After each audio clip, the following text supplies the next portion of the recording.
Δεύτε είδομεν τη ζωήν ημών εν τάφο κειμένην, ή να τους εν τάφης κειμένους ζωοποιήσει.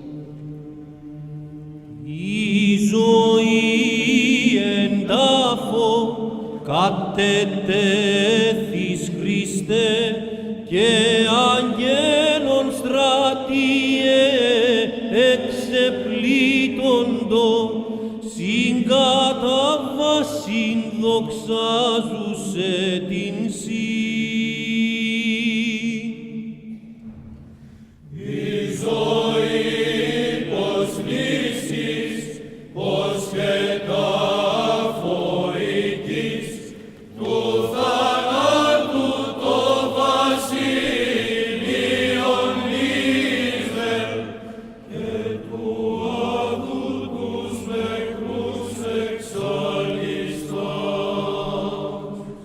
Μεγαλύνομεν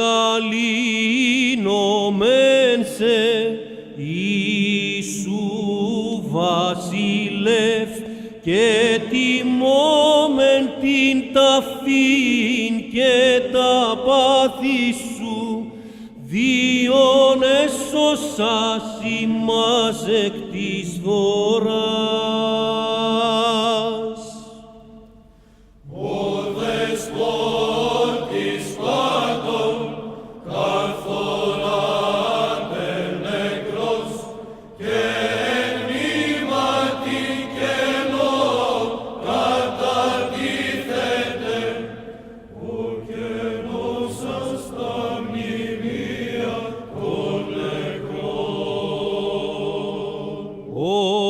Ωραίος καλή παραπάντας βρωτούς, ως ανίδεος νεκρός καταφαίνεται, ότι φύσιν ώρα ίσας του παντός.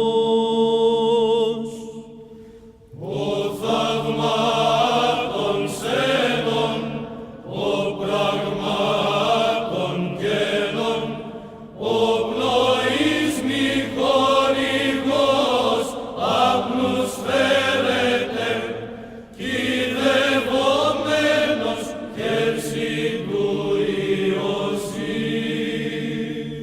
Είμαι φως του κόσμου, είμαι φως το αιμόν, Ιησού μου ποθηνότατε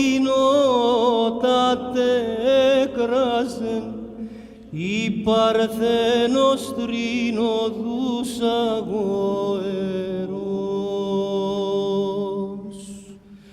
Προσκυνώ το πάθος, ανυμνώ την τάφη, μεγαλύνω σου το κράτος φιλάνθρωπε, διον μέλη με πάθον